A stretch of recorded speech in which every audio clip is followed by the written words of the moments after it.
From Semenyo disappointment to Barcola dream, Manchester United's stunning transfer twist. Welcome back to United Daily Updates, your most trusted source for all the latest Manchester United transfer news and analysis. If you haven't already, make sure you subscribe to our YouTube channel right now because we bring you breaking news, detailed transfer updates, and honest discussions about your beloved Red Devils every single day. You don't want to miss out on any of the action. Today I have some major transfer news that will get you talking. Manchester United were chasing Antoine Semenyo from Bournemouth. He was supposed to be the perfect January signing. But here is the twist. Semenyo has chosen Manchester City over United. Yes, you read that right. Our crosstown rivals have won that race. But before you get too disappointed, let me tell you about the exciting alternative. Manchester United could now move for Bradley Barcola from Paris Saint-Germain. And trust me when I say this, Barcola might actually be an even better option than Semenyo. Some people are calling him one of the best wingers in the world. So grab your favorite drink, sit back, and let me take you through everything you need to know about this fascinating transfer saga. We will talk about what happened with Semenyo, why Barcola could be the perfect upgrade, and what this all means for Manchester United's future. The Semenyo situation. What actually happened? Let me start by explaining the Antoine Semenyo situation because some of you might be wondering what went wrong. Antoine Semenyo has been absolutely brilliant for Bournemouth this season. The 25-year-old Ghanaian winger has been one of the standout players in the Premier League. He is quick, he is direct, he can score goals, and he can create chances. Basically, he is exactly the kind of player Manchester United need right now. Semenyo has a release clause in his contract worth £65 million. This release clause becomes active on January 1st and stays active until January 10th. After that, if he doesn't leave in January, the clause drops to a lower amount in the summer. So essentially, any club that wants him has a 10-day window to trigger that clause and sign him. Manchester United were very interested. Ruben Amorim even called Semenyo a special player in his press conference before the Bournemouth game. That was basically Amorim admitting that United wanted to sign him. When a manager praises an opposition player that much, you know something is going on behind the scenes. But here is where it gets disappointing for United fans. According to reports from ESPN and several other reliable sources, Manchester City are now the favourites to sign Semenyo. The player himself prefers to join City over United. Manchester City have been pushing ahead with the move after positive talks with Semenyo's representatives. Why does Semenyo prefer City? Well, it makes sense when you think about it. Manchester City are currently second in the Premier League and still in the Champions League. They are challenging for trophies. They have one of the best managers in the world in Pep Guardiola. If you are a player and you want to win things immediately, City is the obvious choice. Manchester United, on the other hand, are still rebuilding. We are in a transition period under Ruben Amorim. We are fighting just to finish in the top four.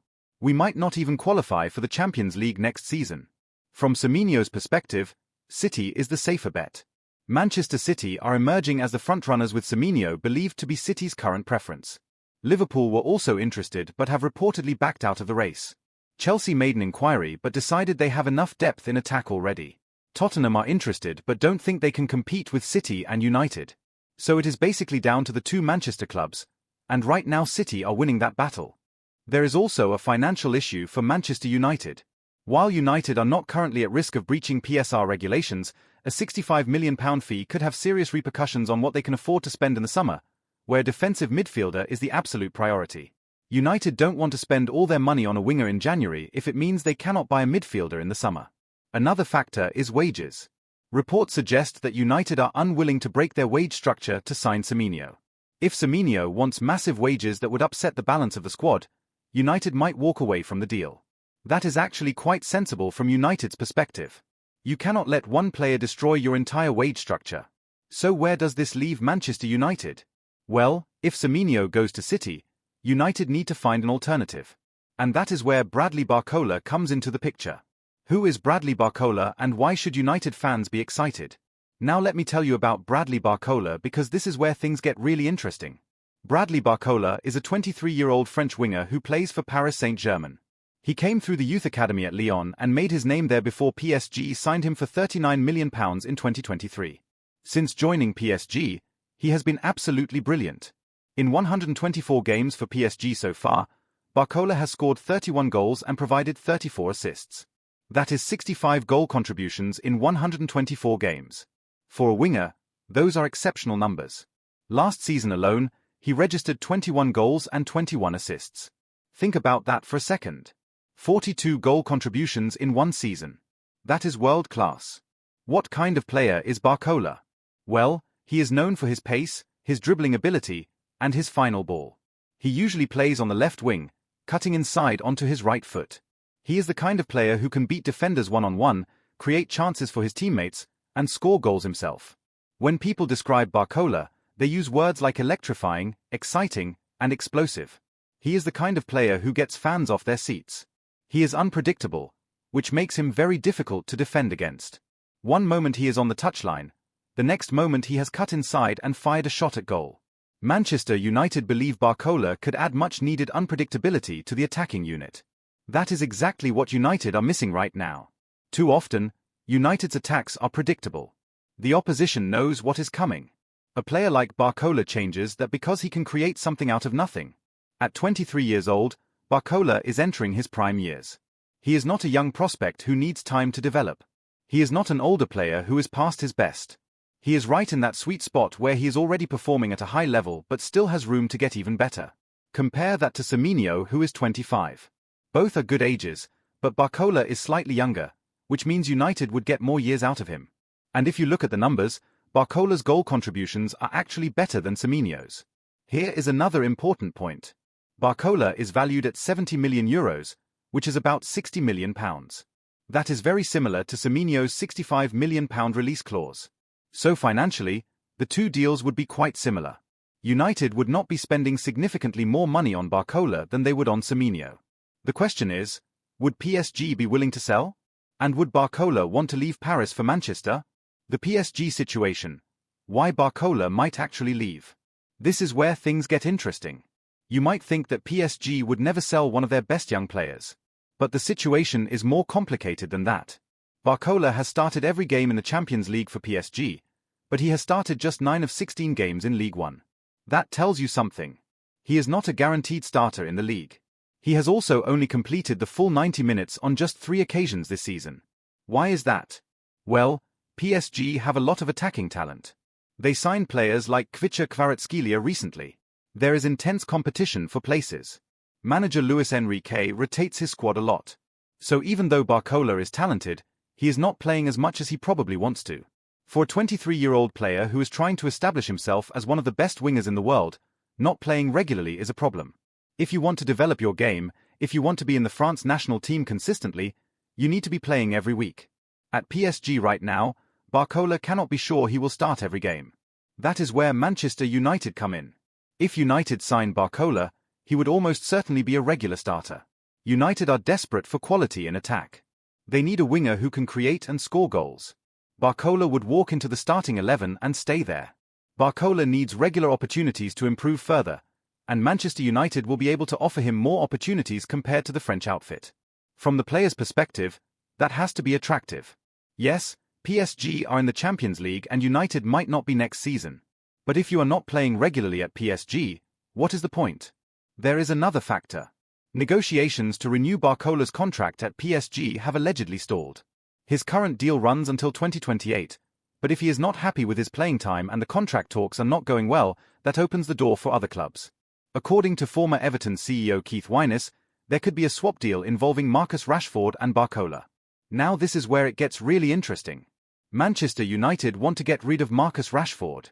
He is currently on loan at Barcelona, and United would prefer to sell him permanently. But Barcelona might not have the money to buy him.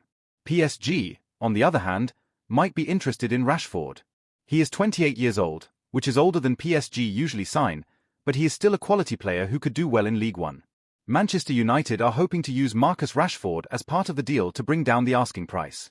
So here is how the deal might work. United offer PSG something like Rashford plus £30 or £40 million for Barcola. PSG get a proven Premier League goalscorer and some cash. United get a younger, hungrier player who fits their system better.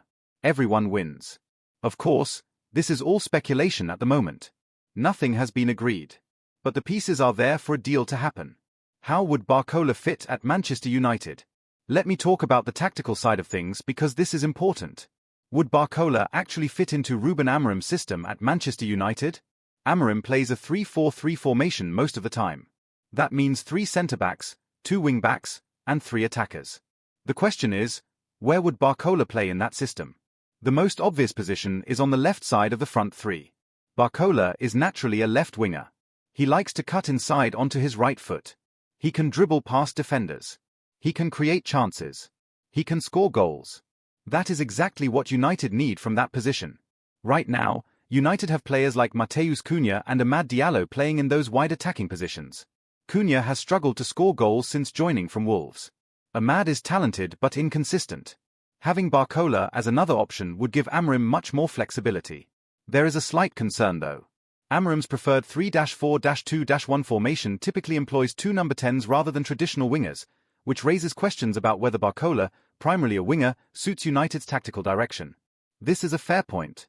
If Amorim wants players who operate more centrally, Barcola might not be the perfect fit. But here is the thing. Systems can adapt. Managers can change their tactics based on the players they have. If you sign a player as talented as Barcola, you find a way to make it work. Maybe Amorim adjusts the system slightly to get the best out of him. Maybe Barcola develops his game to suit the system. Top players and top managers figure these things out. Another way to look at it is versatility. While Barcola prefers playing out wide on the left, the 23-year-old can feature anywhere in attack.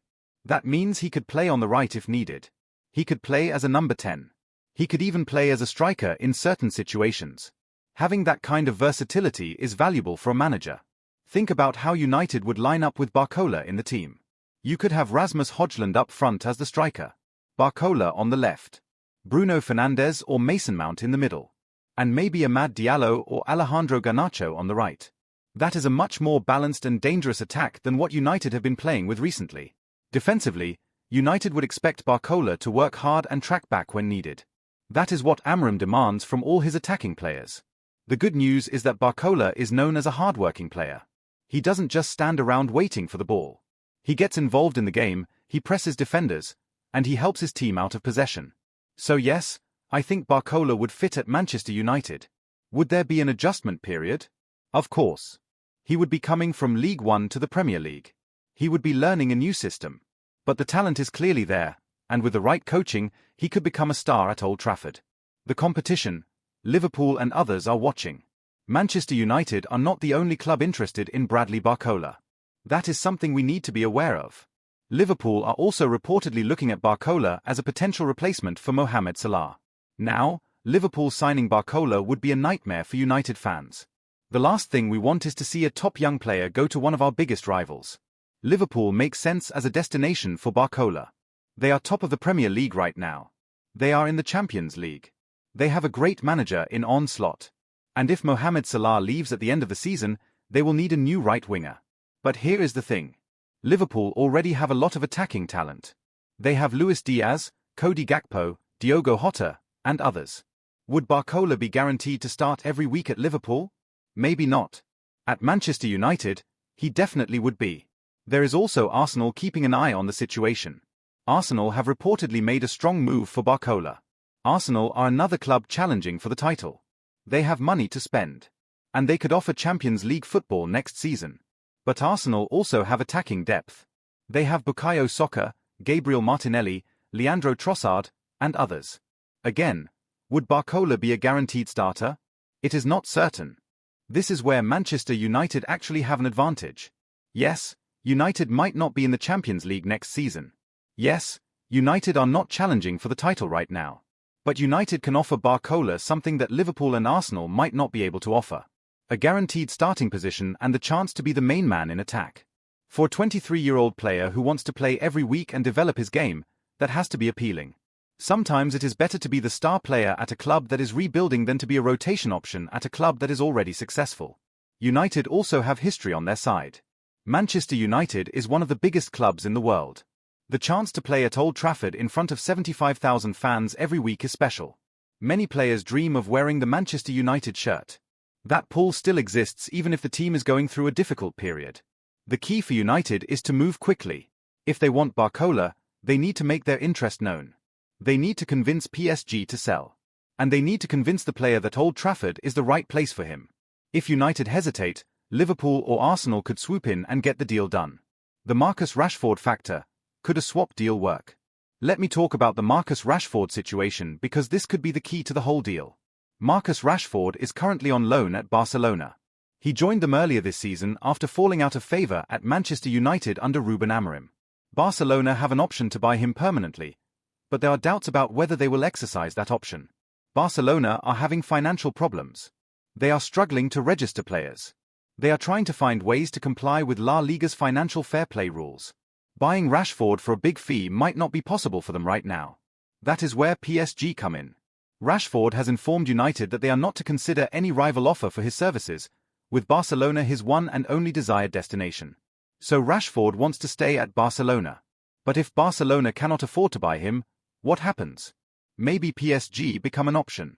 PSG are interested in Rashford, and there could be a swap deal with United. From PSG's perspective, Rashford makes some sense. He is a proven goalscorer. He has experience at the highest level.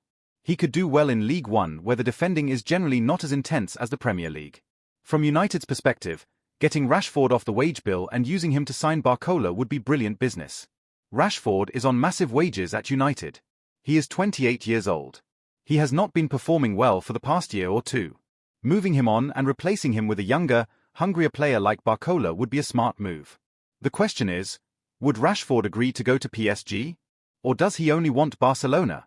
That could be the stumbling block. If Rashford refuses to go to Paris, then the swap deal cannot happen. United would have to pay cash for Barcola, which might be more difficult financially.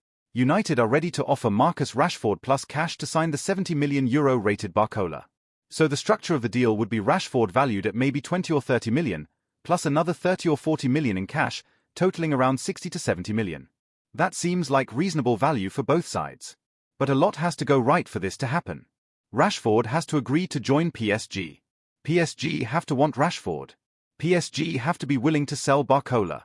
Barcola has to want to join Manchester United. And United have to be willing to spend the money. That is a lot of moving parts.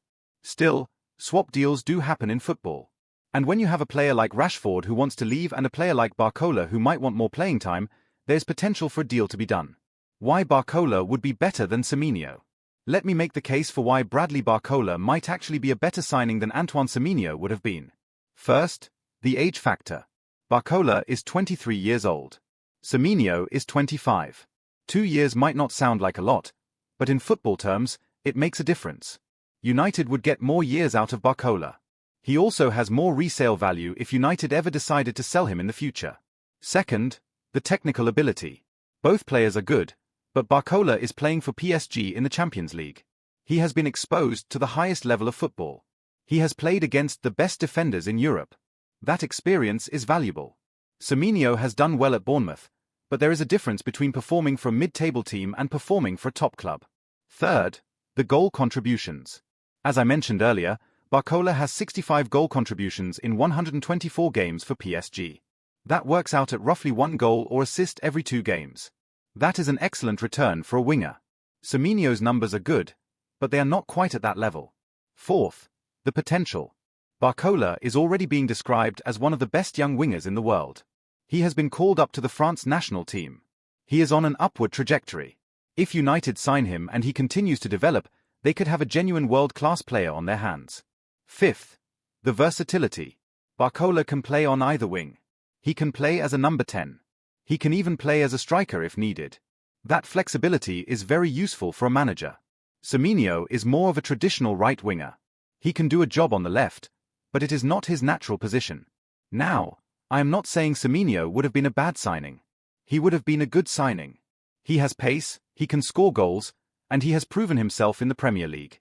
But if United are choosing between Semenyo and Barcola, I think Barcola is the better option. The one advantage Semenyo has is Premier League experience. He knows the league. He knows what it takes to perform week in week out in English football. Barcola would be coming from League One, which is a different style of football. There would be an adaptation period. But plenty of players have moved from League One to the Premier League and done well. Just look at players like Riyad Mahrez, N'Golo Kante, and others. If you have the talent, you can adapt to any league. And Barcola definitely has the talent. So yes, losing out on Semenyo is disappointing. But if it means United can go and sign Bradley Barcola instead, that might actually be a blessing in disguise. The financial reality. Can United afford this deal?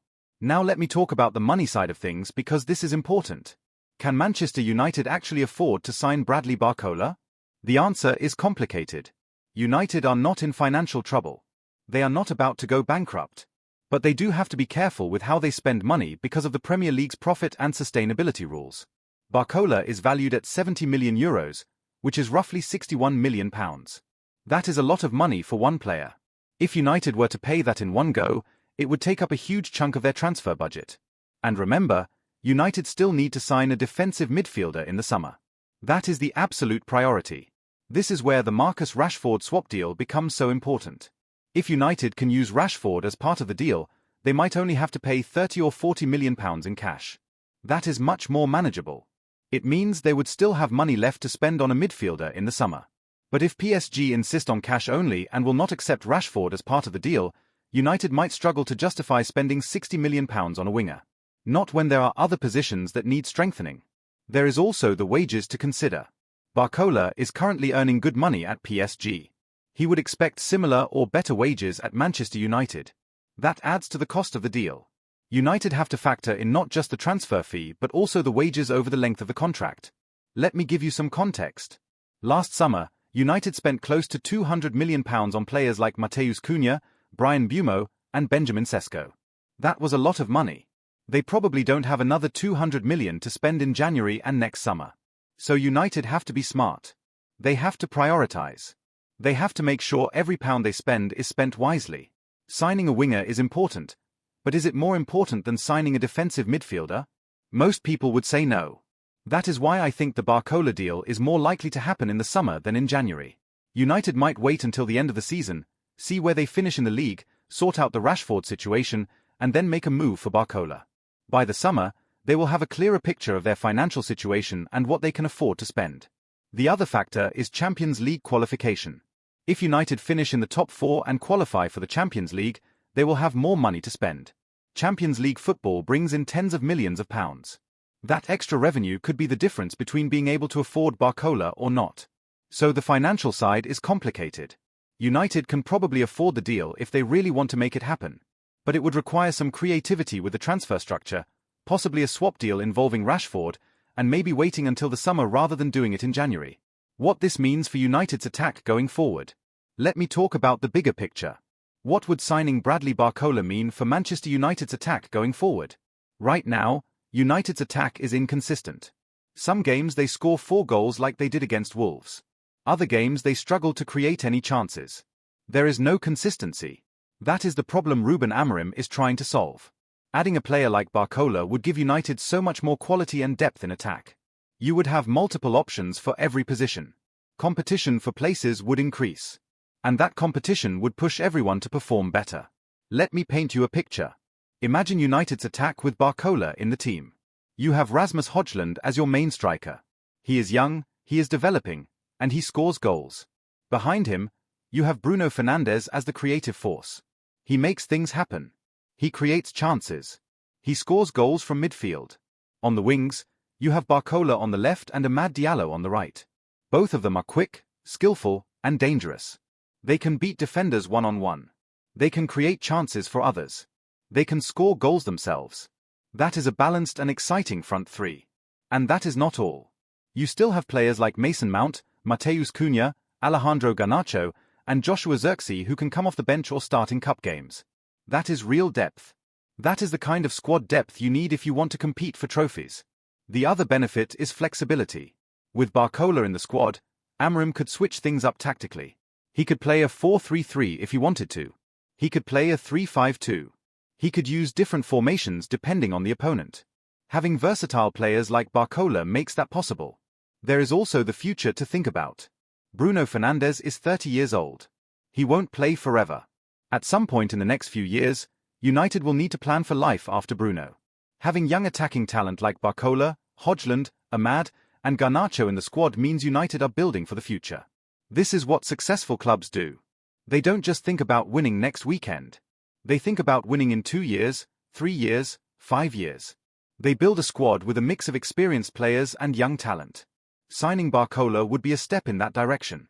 Of course, signing one player doesn't solve all your problems. United still need to improve defensively. They still need a proper defensive midfielder. They still need to be more consistent in their performances. But adding Barcola would be a big step forward. The realistic timeline: when could this happen? So when could a move for Bradley Barcola actually happen? Let me give you my thoughts on the realistic timeline. In January, I think it is unlikely. Here is why. PSG would not want to sell one of their best young players in the middle of the season. They are competing in the Champions League. They are fighting for the League One title. Losing Barcola in January would weaken their squad at a crucial time of the season. Also, the Marcus Rashford situation needs to be resolved first. Barcelona have until the end of the season to decide if they want to buy Rashford permanently. Until that decision is made, United cannot move forward with a swap deal involving him. And as I mentioned earlier, United have financial priorities. They might prefer to save their money for the summer when they can buy a defensive midfielder, which is the bigger need. So I think the summer of 2026 is the most realistic time for this deal to happen. By then, Rashford's situation at Barcelona will be clear. United will know if they have qualified for the Champions League or not. They will have more money to spend. And PSG will have had time to prepare for life without Barcola if they decide to sell.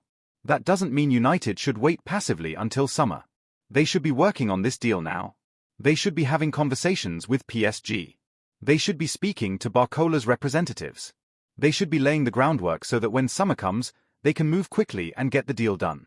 In football, deals often fall apart because clubs wait too long. They hesitate. They try to negotiate every last penny. And then another club comes in and steals the player. United cannot let that happen with Barcola. If United are serious about signing him, they need to make it clear to PSG and to the player that they want this to happen. They need to be proactive. They need to be decisive.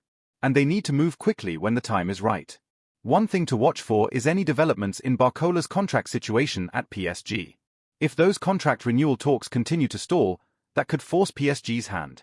They might decide to sell him in the summer rather than risk losing him for free in a few years when his contract expires.